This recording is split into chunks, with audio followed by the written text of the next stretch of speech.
What's up, 49er fans? I'm Jason Aponte, back with another edition of 49ers Afternoon Report. Wanted to talk about something that I wrote about on Niners Nation and some quotes that kind of started to get my brain moving. Stick around. Welcome, everybody. Let's go, Niners. My name is Jason Aponte.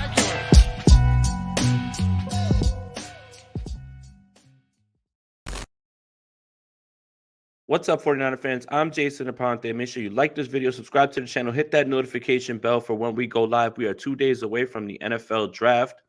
And I wanted to go back and talk a little bit about something that really stuck out to me from John Lynch's pre-draft press conference.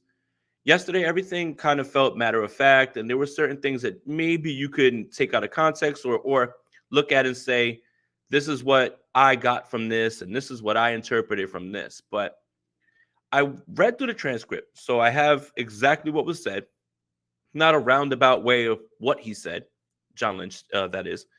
And I wrote something that I felt came to me based on situations that were parallel to Brandon Aiyuk.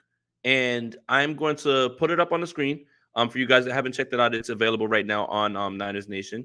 So just give me a second to do that. But I really want to just dig into this. And if you guys think I'm crazy, then just say, you know what, man, you're crazy, bro. Like, you're just crazy. So let's see. All right. All right. So let me just make sure that's up on the screen. Am I doing this right? Give me 1 second, guys. All right. I'm going to stop this and I'm going to start this over again. Give me 1 second. Stop screen. Let's get this out of here because it's making everything super slow right now for some reason. All right. Try this one more time. Window. No, Chrome tab. It would be this. All right. Okay. Let me just make sure this is up on the screen. Sorry for the delay. It's probably something that's going on with StreamYard. It's really, really slow at this point. All right. So I want to make sure that I go to the quotes, say them exactly how he gave them, and then I'll give you my 2 cents on them at this point. Okay. So when it comes to this, the title is obviously, did John Lynch foreshadow the 49ers strategy with Brandon Aiyuk in his future? The first thing that you really need to understand, and I think you guys do, is the fifth-year option was never selected for Mike McGlinchey. Now, the 49ers have until Monday to select the fifth-year option for Brandon Aiyuk, which is right after the draft, okay? Now, the first quote that stuck out of my mind was actually from the first question that was given by Matt Mayoko. And he asked, this is not necessarily a draft question, but I guess it is as far as timing. What's been your level of transparency with quarterback Trey Lance as far as what's transpired as far as teams reaching out to you? What have you told him, and where does it stand? And John gives an answer where he drops a nugget off about something that maybe was speculated, maybe people thought could be a possibility, but now we know is a fact. And he said, generally, our policy, my policy, if we're actively trying to trade a player, not trying to if we're having discussions. For instance, last year with Mike McGlinchey, it became apparent that a year away from that, it was going to be tough to re-sign him with Trent Williams in the building and the reality of our roster. I brought Mike McGlinchey up and said, hey, Mike, from being a player myself, I never want you to hear from anyone else that you're being shopped. So I'm telling you, we are going to talk to some teams. If we're fielding inbound calls, I think I'd be doing that every single day if I'm telling every single player. Now, obviously, this part about the 49ers actively looking to shop Mike McGlinchey as opposed to just losing him for nothing is the part that you want to take away. But the last line I think is very important and could tell you at least a little bit more about where the 49ers are in terms of trading Trey Lance. He said, if we're fielding inbound calls, I think I'd be doing that every single day if I'm telling every single player, meaning the 49ers get calls all the time. And they necessarily, if they have to talk to a player every single day, that would be an everyday thing because they get calls all the time. He said the difference between Mike McGlinchey and this was that they were actively looking to trade him. So again, the correlation between Mike McGlinchey and Brandon Aiyuk is the 49ers really wanted to make sure that they got something for Mike McGlinchey before eventually just losing him in free agency and taking their comp pick. So I think that's a little bit interesting. So now the second part of this is when you hear what Lynch had to say about the fifth-year option for Aiyuk. And this is another great question. And I believe, again, this was Matt Mayoko. Regarding Aiyuk, if you pick up his fifth-year option with that number, with what that number will be next year, and Deebo Samuel's number, we've talked about you can't keep McGlinchey and Trent Williams. Is this a DeForest Buckner, Eric Armstead situation? I know we're talking about 2024, but is that something you can creatively navigate, having both those guys remain on the roster next season? And John responded and said, yeah, it's a good question. It's a fair question because I understand the line of thinking. You can't keep everyone, comma. We're trying to do something special this year, and Brandon is going to be a big part of that and beyond as well. And so, yes, you will always have to think out a few years, but we're really excited about Brandon. I feel he made another big step last year, and I think the best is yet to come. So we want him to be a part of it. And at some point, yeah, you have to figure things out. I guess we'll take that as it comes. But as of right now and into the future, we're really excited about Brandon Aiyuk and where he is at as a pro, the work he's done to develop as a pro and become one of our core players here. So, again, the idea that there has been discussions about moving on from Mike McGlinchey to make sure that you get something for him and you lose him is really what I'm grasping onto here. And again, one thing that I want to point out is while this was happening last year, and there's so much discussion about, oh, Trey Lance is getting traded, Ian Rappaport said this guy said this. Well, there was never any sort of discussion that Mike McGlinchey was being shopped. No one had that scoop. So I think it's funny where we're looking at certain people who are reputable and saying, well, why is Ian Rappaport talking about this? Why is Adam Schefter talking about this? This must be leaked out. But nobody knew anything about Mike McGlinchey being outright shopped by the 49ers. So that's my thing. If you choose to listen to whatever Rappaport, Schefter, and say, well, there's a reason that his name is out there, that's one thing. But why was there never any discussion about Mike McGlinchey when this was something that was actually happening? And trust me, this isn't me saying the 49ers don't leak. I just find it funny that there were actual trades being explored for Mike McGlinchey, and yet people have it so deep in their mind that Trey Lance is just traded, gone, because of people reporting that there's been inbound calls. And I'm just trying to point out the differences between the two. One was actual trade discussions. Another is a guy receiving calls, and obviously everybody's reading the league and the tea leaves around the league. They're reading the 49ers and realizing this is Brock Purdy's team. So why wouldn't you call, right? So I just wanted to make sure I point that out. But I did want to talk about this as well, too, because Mike McGlinchey, and I don't know if you guys noticed this, Mike McGlinchey actually wrote an article for ESPN after he signed with Denver. And he detailed all of this entire trade discussion. He detailed all of it. If you're paying attention, and believe me, I was, he says, it was easy to figure out that I wouldn't be back with the 49ers after this past season, McGlinchey wrote. To be honest, I knew for about a year. They had Trent Williams making the amount of money that he does, and this is just the way the team has to go about his business. There were no surprises, that's for sure. John Lynch and Kyle Shanahan kept me updated the whole time, and they were very clear about what was going to happen. But I definitely got a behind the curtain look at how the sausage is made in the NFL. After the 2021 season, they both told me, we may look to move you at some point. We're projecting into the future, and we think you're going to get priced out. We want to get something in return. So all of that to say what? What's the point? What am I talking about? Jason, what the hell are you talking about? Who cares, right? It's about the idea of now the 49ers realize they may lose Brandon Aiyuk because he's a great player and because you can't pay everyone. And Nick Bosa's contract's coming up, and you still got to pay Deebo, and you're paying McCaffrey, so obviously I believe that the 49ers are going to pick up Brandon Aiyuk's fifth-year option. But them kind of peeling back the curtain and talking about these discussions for Mike McGlinchey, who they took at pick number 9 at a premium position like right tackle, and understanding we can't pay him, we're going to lose him. I want to get something. That's just been my entire point, right? And again, the questions that were asked were about Trey Lance, but for him to go into detail about, well, we shopped Mike McGlinchey this entire time because we knew we were going to lose him, started to get my brain thinking. And when he was asked about Brandon Aiyuk, he kind of just was like, well, Brandon's a part of what we want to do. That's it. I can't get into specifics. Felt like that was the first time that you heard John Lynch kind of stumble through an answer, not really be prepared for it. So I found all of that interesting.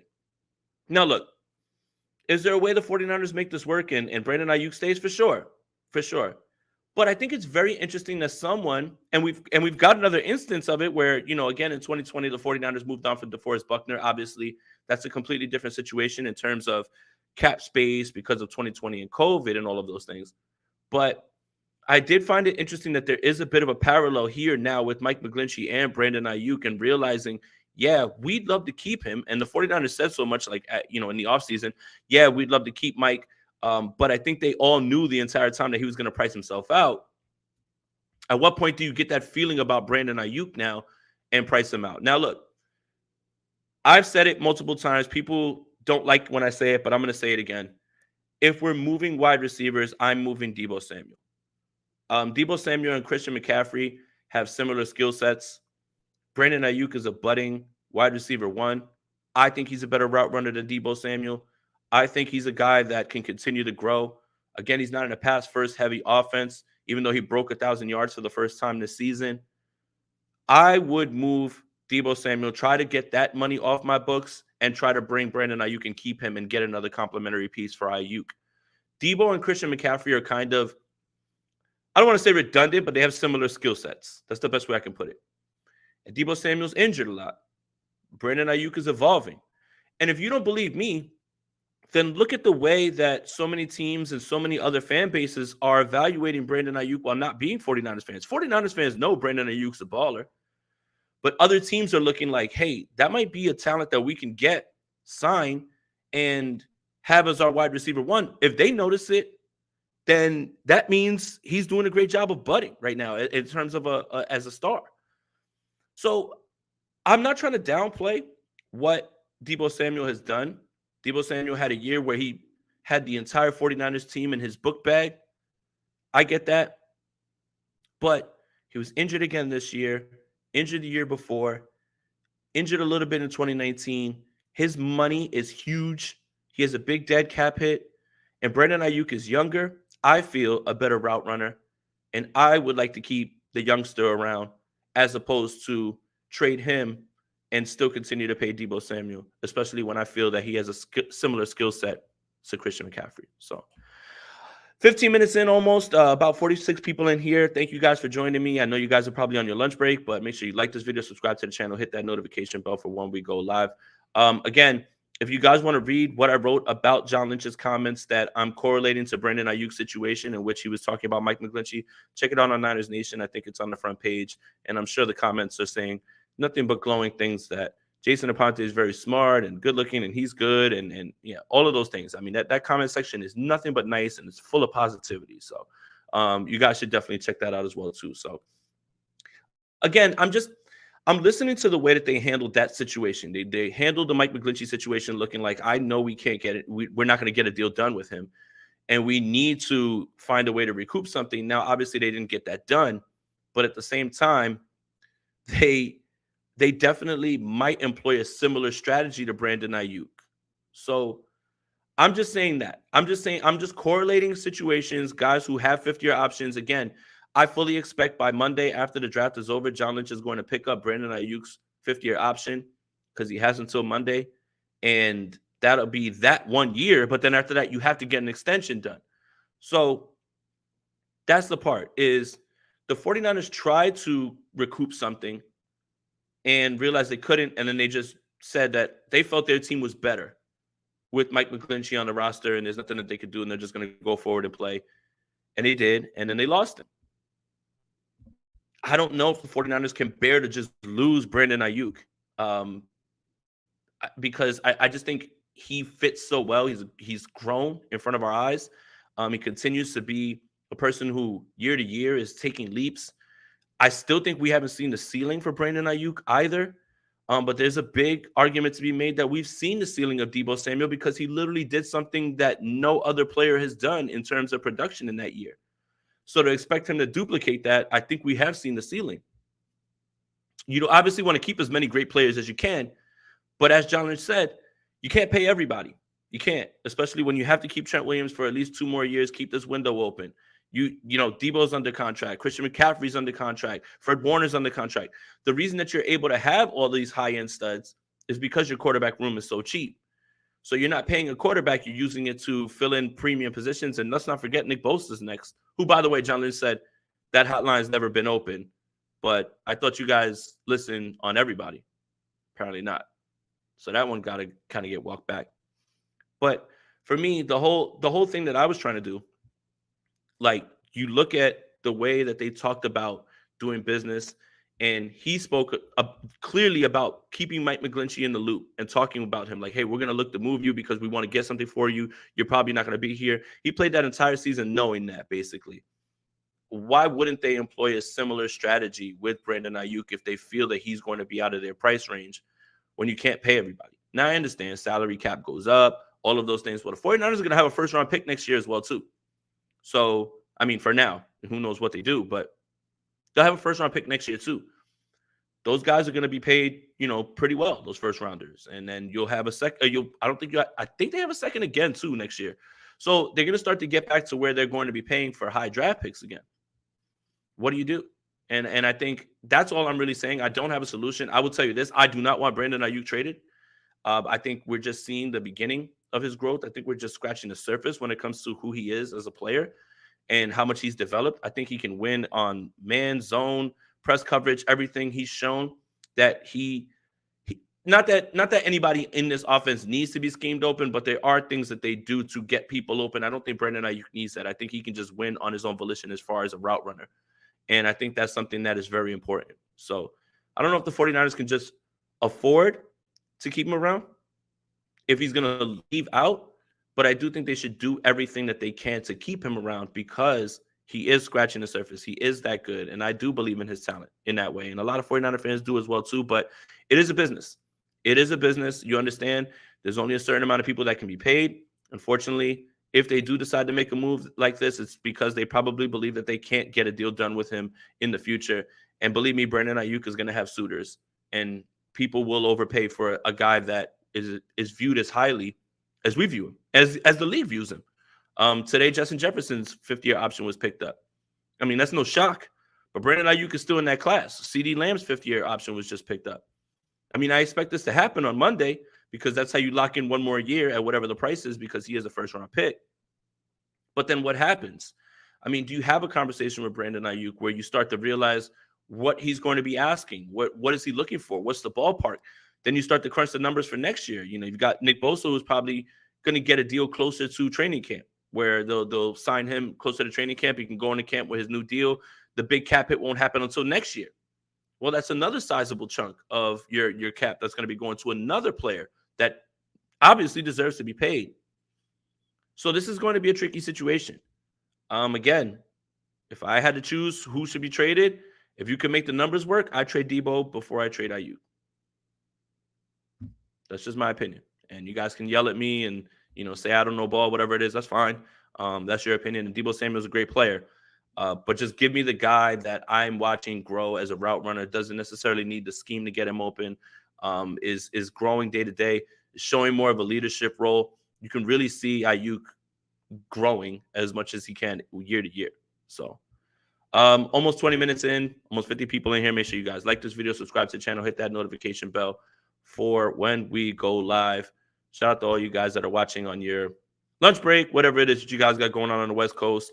It's 4:20 on the East Coast. So I'll hang around for a little bit if you guys want to take some more questions. Or if you guys want to give me some questions. I really just wanted to explain this article that I put out, and I feel like I have a better way of being, like, I can write it down and I can type it, but me being able to go off script and just speak, I'll be able to explore my thoughts a little bit better and be able to give them to you a little bit more clear. But yeah, I mean, again, when it's crazy to read, well, not crazy, but it was refreshing to read yeah, we actually were trying to move this guy, Mike McGlinchey, for something because we were going to lose him.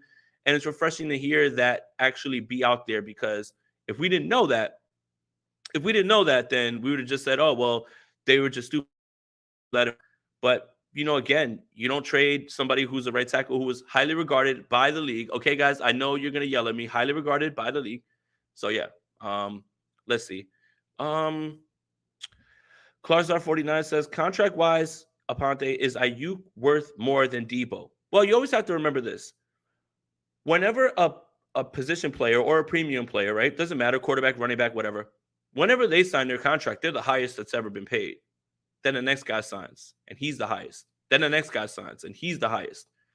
So when you look at the market, some of these deals end up looking like steals. And for instance, Patrick Mahomes. Patrick Mahomes signed his deal, and everyone was like, oh my God, look at this amount of money. And then you start to look around at what other quarterbacks are starting to get, a la Jalen Hurts and all of them. And Kansas City is going to be sitting back like, hey, we signed him early enough where now this looks like a bargain. The longer you wait, the more that he produces. And then when you look at the market, I mean, I fully expect Justin Jefferson to get probably the biggest contract the wide receivers ever got when it's his time next year to be signed. I think you see CeeDee Lamb get substantially paid. Brandon Aiyuk will be somewhere in that range. It won't be as the highest, but he'll be in that range. So it's depending on where you sign. As of right now, Aiyuk probably wouldn't net himself a deal as close to Debo's just because of his production. But when he hits the open market and people are competing and he puts up another year like he did this year, I think you're going to see that. So again, his contract will certainly blow Deebo Samuel's out of the water in terms of numbers. Now we have to see how that number is constructed, guarantees, all that stuff. But every time a quarterback signs, like Jimmy Garoppolo signed, highest quarterback that's ever gotten a contract. Somebody else signs, he's next. Then the next guy, he's next. It's always just the nature of the business. Always the nature of the business. So, let's see. All right, let's do it. Art Davis Niner Gang. Why do people feel like Trey can't win the job? How Purdy got it, and that's through injury. I'll be honest with you. I think that's the only way right now that Trey can win the job is Purdy would have to be out for the year. And for me, it's really just about the way these people are speaking about him, his player, his teammates, his coaches, his general manager. And the biggest quote that I took and what let me know was when John Lynch was asked about Lamar Jackson, the first thing out of his mouth after he said, obviously you explore these options, otherwise you wouldn't be doing your job, is we're convicted in Brock. And then he goes, and the room. Almost like, oh yeah, and those other guys. And when you listen to everything that he says about Trey and Sam, we're excited to see them compete. Brock's the guy. I think it's Brock's team. And the only way that Trey actually plays and stays the starter is if Brock is injured for the year. But I do believe, and I could be wrong, I do believe that when Brock is ready to go, this is his team. And they've been telling you over and over, everybody's been telling you, his teammates, his coach, general manager, they will not stop raving about it, and for good reason. I mean, look at how he played. Look at how many points they scored. He would be the guy who definitely deserves the first crack. The only thing that, again, the cynicism in me would say is, can you predict the future based on eight games? Right? You can have optimism that he'll continue, and surely, hey, he'll get more time. He can grow. All of those things should be in your head. But we've seen quarterbacks across the league come in, light things up for a little while, then all of a sudden either an injury zaps them or they start to regress. I'm not saying that I want this for Brock Purdy. Again, at the end of the day, I just want the guy. I don't care who it is. But yeah, this is Brock's team. It's Brock's team. He's played well enough to earn it. They put up points that you haven't seen since Steve Young was under center. Yeah, he absolutely deserves it. And they're not being shy about it either. They're not being shy about it at all. So that's the only reason I feel that, is that it would have to be Brock Purdy being injured. That's it. So, I mean, it's hard. It's hard right now to say, one thing or the other, especially because we haven't played any football. But based on everything that they've been saying at the combine, owners' meetings, anytime that they have a chance to talk about Brock, it sounds like he's the guy. So That's really what it is. Shout out to you guys, 25 minutes in. Make sure you guys like this video, subscribe to the channel, hit that notification bell for when we go live. Lots of content coming down. The draft is 2 days away. Can't wait. Even though the 49ers don't pick on Thursday, but Friday should be very fun. Saturday should be real fun. 49ers will be adding a bunch to their team. 11 draft picks as of right now. Not sure if they'll use all of them, and they certainly can't sign all of them to the team, but certainly ready for a third round running back, certainly ready for a fifth round kicker. And I can't wait to lose my mind over those decisions. So let's see. All right. I'll take another one from R. Davis again. He said, is it fair to say that an amazing running back makes the QB? Even Jimmy looked amazing with 23 behind him. And I think that's a lot of people's contention. R. Davis is, does Trey get a chance with Christian McCaffrey and Kittle, right? Because Brock got that. And I think that's a great point.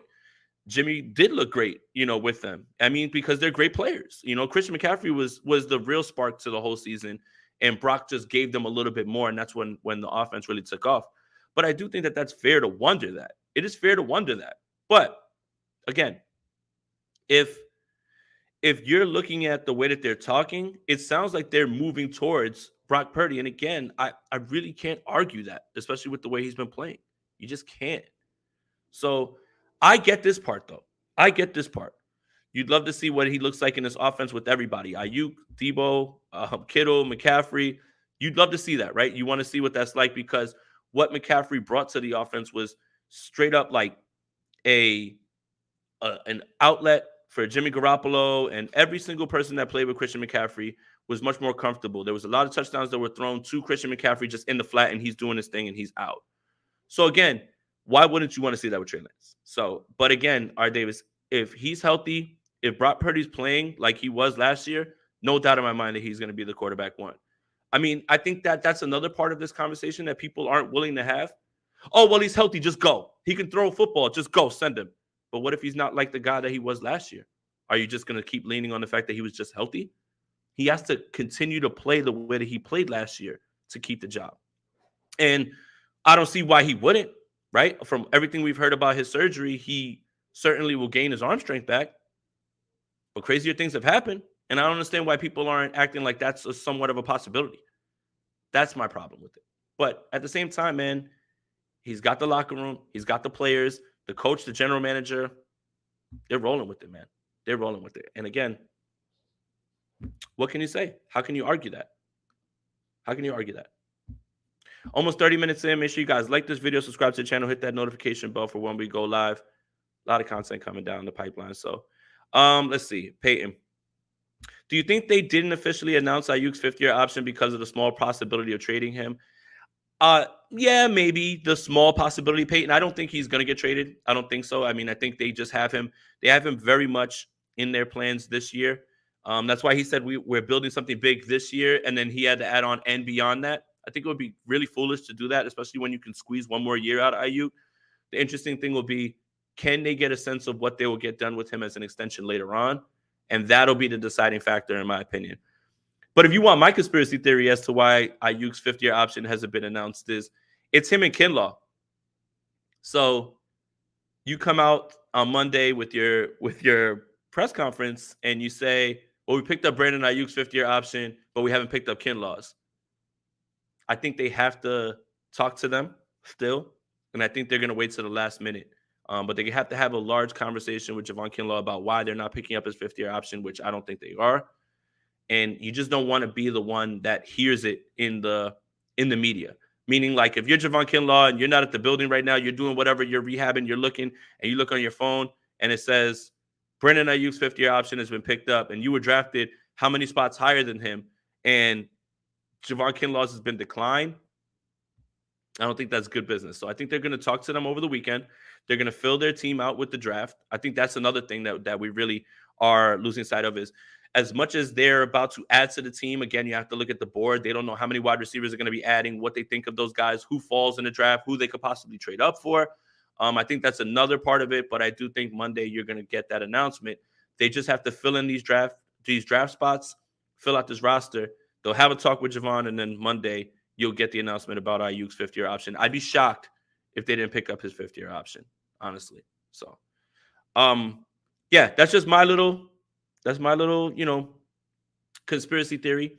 I just feel like, again, you come out and you're in the press conference and you announce at that press conference, we're bringing back Brandon Aiyuk for a fifth-year option, but we're declining Javon Kinlaw's.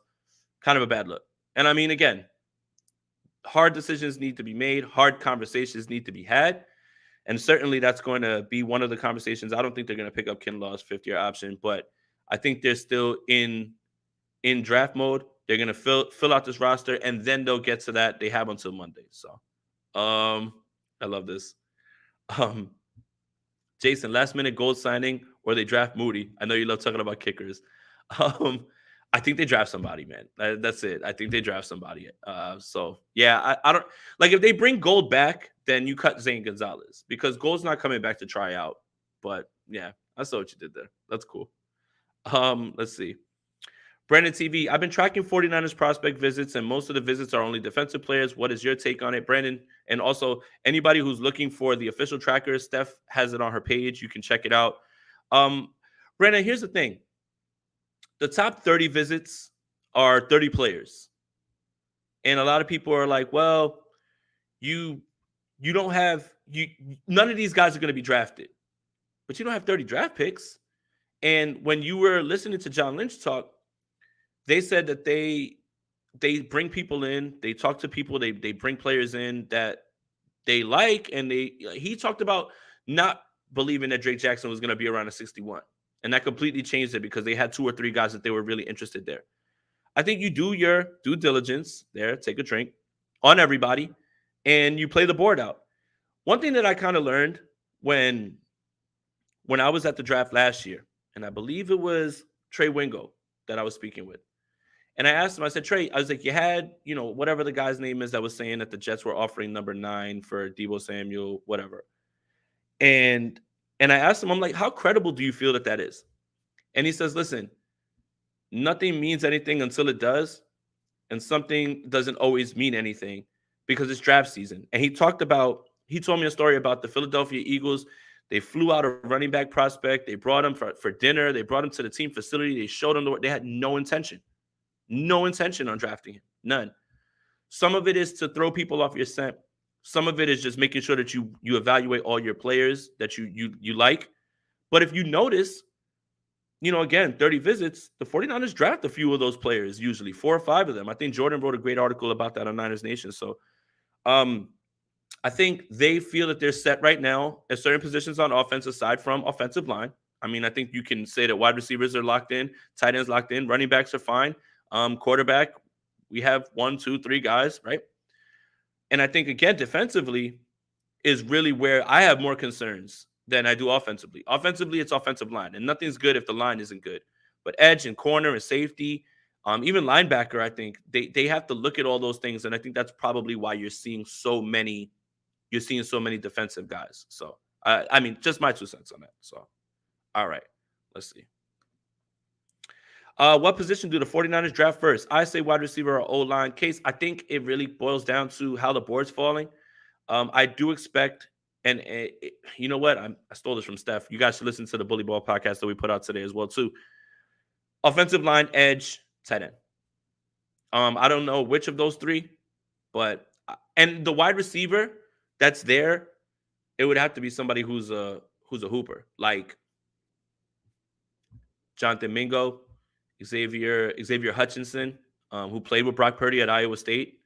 Guys that would be in the slot because you have your 2 other spots of Deebo and Aiyuk. Not that Deebo doesn't play in the slot or anything like that, but I think that where they're at in 99, there aren't exactly like alpha wide receiver outside guys. So it would have to be either like Mingo, Xavier Hutchinson, the kid Bell. I think he's from Michigan, him too. So yeah, I mean at this point, I think it's all about need, but you can't just draft for need if there's a best player available and you can bring somebody in. Like if somebody falls very far and let's say, you have a needed offensive line, you have an edge, you don't just force an O-lineman because you need to pick there because that's when you get into trouble. I think there has to be a little bit of give and take when it comes to best player available and need. And I think a lot of the good franchises go that direction as well, too. So, all right, let's see. Running back. I'm tired of you guys, man. Peyton asks, is it possible that we take someone that isn't on Steph's visit tracker? Absolutely. 100%. 100%. Sometimes, and this was kind of, I think this is kind of the biggest issue that 49ers fans have with the way that they evaluate the quarterback position was, well, we're not going to go look at Patrick Mahomes. We're not going to go look at Deshaun Watson because we're going to get Kirk Cousins in a year.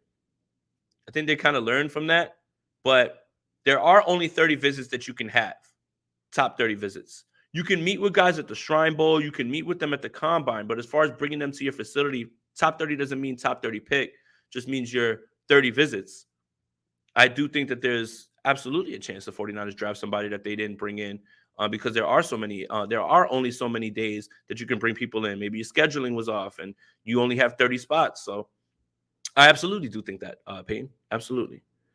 All right, let's see. And then to piggyback off of Case's question, it says, I think we take players to plug in next year. The deepest position in the draft should be picked later. And I agree with that sentiment to an extent until you start to look at the way the 49ers have built with guys that sit for a year, Banks, Hufanga. They sit for a year and then they come in and they know that they have a need coming up. So I could see the 49ers drafting a safety and letting Tashawn Gibson play and then waiting for Tashawn Gibson's contract to expire after the year and then plugging him in. There's a whole lot of interesting scenarios because I do believe I saw somebody on Twitter, I believe, saying that this draft sucks, and I couldn't disagree further or more. I mean, when you look at this draft sucks, is that because the 49ers are drafting a 99, 101, 102? I just think that there's a lot of great players, and there's a lot of great players that are going to be passed on for whatever reason. They had a bad 3-cone, whatever it is. But again, what you value as a general manager isn't what maybe this team values, the 49ers, in terms of traits. And I think John Lynch was amazing when he said that about everybody in that room knows what we are looking for, the traits we're looking for at each position. And I thought that was great. Everybody's on the same page. So I do think that there's a world where you get plug and play players, especially at edge, hopefully. But you can't discount the way the 49ers have really done business in terms of drafting guys and letting them sit and wait and getting them ready for the next year. So, yeah, we'll see. I think that's a great thing. Let's see. Cameron says, Jason, who's your favorite current or former 49er player on Twitter? Boobie Dixon. Hands down. I got a chance to meet Boobie on a Bills stream that I was brought on because, remember, he played for the Bills as well. And, he was so nice with his time. I actually got him on the channel as well, too. Spoke with him for a bit. He's probably the only former player I follow. I don't follow current players on Twitter. I don't follow players. So it's Boobie for me. Boobie gave me one of the funniest lines that I've ever heard during a stream, and I just lost it. I was laughing so hard. He said, and this was during the Jimmy Garoppolo time. I think this is the year of the NFC title game, not the Eagles year, the year before that. He said, it seems like Jimmy plays better when people call him trash. He goes, I'm gonna tweet him before the game and tell him Jimmy is trash, and just to get him going.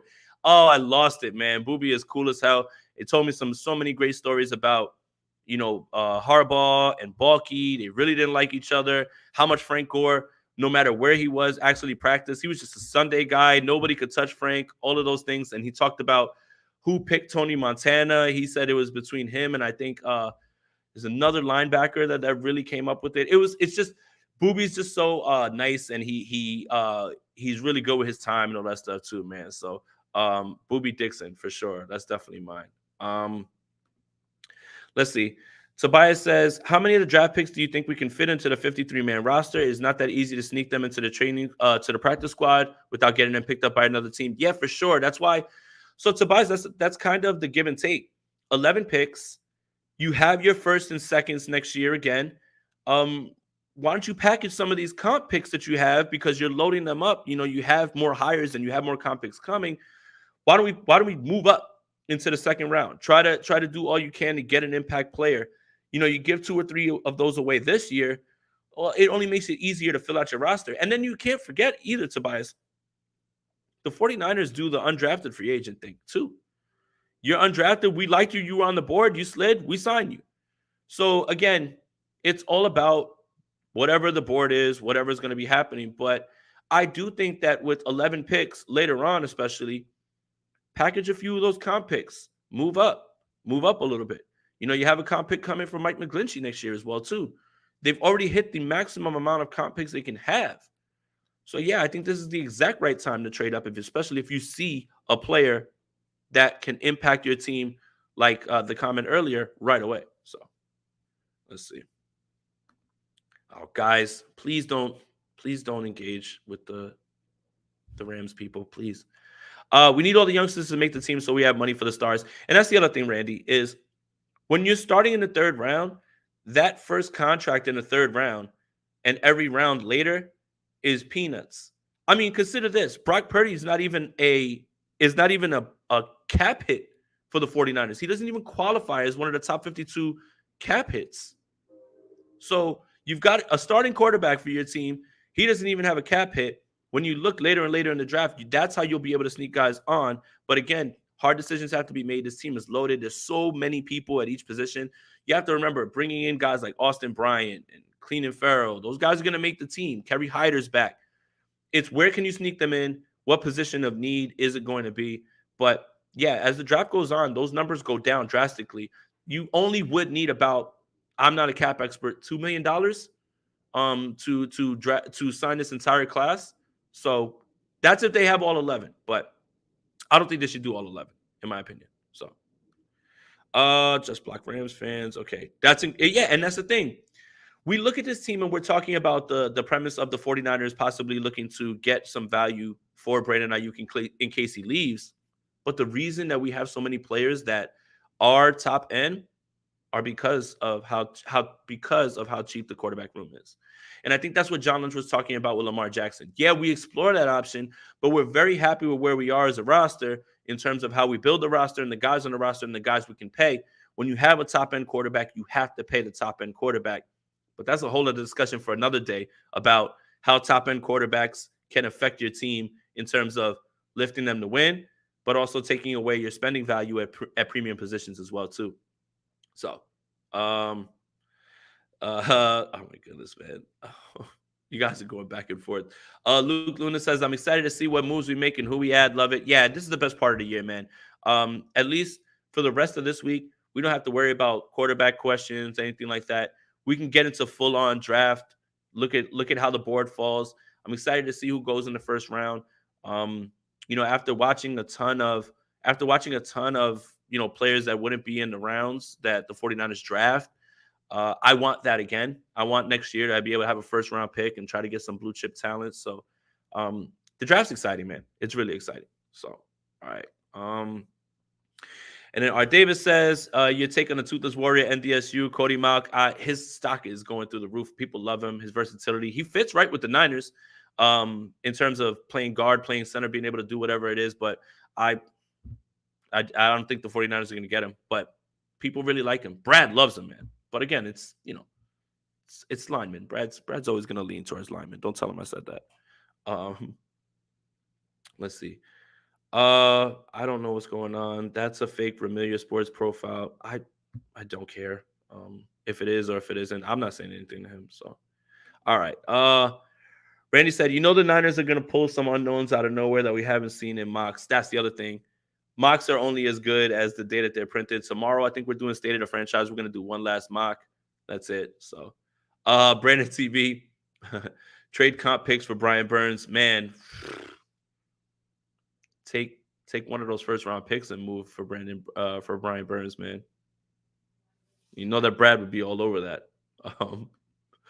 But yeah, look, 45 minutes in, guys, 75 people in here. Make sure you guys like this video, subscribe to the channel, hit that notification bell for when we go live. Okay, here we go. Luke Luna, thank you for the donation, buddy. What's move one and how is it made? In terms of the draft, I'll let you I guess contextualize this. So do you mean what's the first draft pick at 99 or Carolina wants to keep their defense tight, though, so probably not. Yeah, Randy, you would have to blow them away and just say that you're giving away a bunch of another first-round picks. I don't think that's happening. I was just saying, if Carolina was dumb enough to say, we'll just take one first and 2 or 3 of your comp picks, man, I think you just go ahead and you run and you do that. Lynch didn't sound like he was going to trade up. Didn't. You're absolutely right. All right, but Luke, if you're asking what's the first position that they're gonna, and I'll take a stab at it. And this, I guess this will be a prediction 2 days out, 3 days out. I think it's gonna be edge. I really do. If it's a guy like Isaiah McGuire that's around, possibly the young man Ramirez later on in the draft. But I just think that the 49ers need to get rotational guys in there right now, at least, excuse me, that they can develop. So I do think it's going to be edge. That'll be my first pick. Let's just say we stay. All right. Oh, what's our first move and how do we get there? Do we trade up what position? I think, Luke, they stay at 99, they take an edge. Unless there's something drastic that happens, Luke, they're big on their board. Where again, like I'm gonna go back to what Lynch said about Drake Jackson, that they never expected him to be there at 61, and it was almost like an auto pick. The draft is weird. You have guys that people consider can't miss prospects, and they fall and they slide for whatever reason, whether it be character concern, they don't like the way they sip their coffee in an interview, they don't like their work ethic at the 3-cone, whatever it is. I do think that it'll be them at 99, and I do think that they need to address edge because they're good at they're good at defensive tackle, they're good with Armstead and Hargrave, but you get one more explosive edge, and if Drake Jackson takes a leap and you're able to rotate him in while not overexerting him, I think you're back to 49ers football. And I think that's kind of what they want to go with as well, too. So Yaya Diaby will be our first pick if we can't get Sam Laporta. Love Sam Laporta as well, too. I just don't think he's going to be there. I think by the time, I think it's the Packers in the second round that I don't think he makes it past. Laporta's a baller, man. I love him. I think he's great. So that's why when I say that I love Will Mallory, it's not that I love Will Mallory over him. I just think in the range that the 49ers are going to be drafting, they might have a chance of snagging him, and he can be an impact player, I think, as well, too. So, all right, I'll take one more. Let's see. Do we think Drake Jackson steps up in a meaningful way? Well, Bobby, I have to say, last year, you saw the flashes. You saw the motor. For me, it's really about what can he do in the run game? That was never the concern when it comes to Drake Jackson in terms of pass rushing. He just needed to add a little bit more bend. He needed to add a little bit more in terms of his bag. But to be on the field for 3 downs, you have to be able to defend the run. And I think that's probably my biggest concern for him. But you saw him breaking through. You saw him getting through. And as his snaps increased, you saw more pressure. The problem is that, as Kyle Shanahan alluded to, kind of hit a wall at the end of the year. So I do think he does. I really do at this point.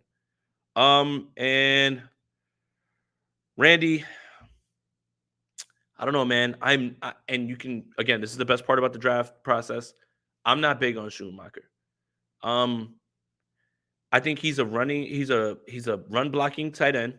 I don't think he has many moves in terms of route running. I think he can be a up the seam guy, but he has no production in terms of catching the ball at Michigan either. So if they want a redundant pick like Charlie Warner who can block a little bit and then you're hoping that maybe he develops, I guess, but I'm far down the board with Schumacher. I would take Will Mallory, Laporta, I would take Kuntz. I would take so many other tight ends ahead of him that have much more upside even if they can't block. And again, I know that you guys are going to say it, so I'm going to say it now. Don't tell me that guys need to block that when they be, because Ross Dwelly's here for 6 years. And don't tell me that guys need to be both because Charlie Warner can't catch anything at this point. So, yeah, I mean, Schumacher was 11.5% per reception, but he doesn't have a lot of production. Like he had less than 200 yards, I think, almost every year that he was there. That production scares the hell out of me. And when I look at him on film, he doesn't have a lot in his bag. Wait, are we confusing Kuntz? Isn't Kuntz 6'7"? Isn't he 6'7"? Like, he's huge. My issue with Kuntz is that I feel like he doesn't play as fast as his 40. I think that when you watch him, he's a little slow in and out of breaks. And I'm a little concerned that for somebody who's 6'7", he doesn't go up and get the ball. And that's my thing. It's like, man, you're that big, throw it up and let him go get it. I think he's a little weak at the contested catch part, but he is fast. It was Kuntz, Mallory, and Laporta who had the best 40s, but Kuntz Kuntz's speed didn't necessarily translate for me onto tape. When I watch him on tape, I see a guy who is a bit of a long strider, and it takes him a while to get going, but he doesn't play anywhere near as fast as his 40, which is straight. Yeah, he's 6'8", right? Yeah. That's my thing is you're 6'8". The ball's up in the air and you're having problems coming down with it. I mean, the guy defending you is not going to be bigger than 6'2". I mean, that's my issue, I think, with him a little bit more. What do I got going on draft day? Draft day, Thursday, I won't be doing anything. I'm just probably watching the first round. But we'll be streaming the second and third rounds. Hopefully the 49ers move up. Sounds like it's going to be me and Andrew Pasquini back on Friday. So, yeah, that's where we're at with it right now. But, all right, I'm going to get out of here, guys. I appreciate everybody for tapping in. Thank you, guys. Again, make sure you like this video, subscribe to the channel, hit that notification bell for when we go live tomorrow. State of the Franchise, which we're going to be doing one more draft, one more mock. And, again, so last one, Thursday's draft day, Friday the 49ers pick, Saturday the 49ers pick. So there'll be streams this entire week. But shout out to you guys. Hope you've been enjoying the afternoon report. And make sure you check out the article that I wrote about this basically gave me the idea for this episode on Niners Nation. So I'm out of here. Enjoy the rest of your day. Let's go Niners. Welcome, everybody. Let's go Niners. My name is Jason Aponte.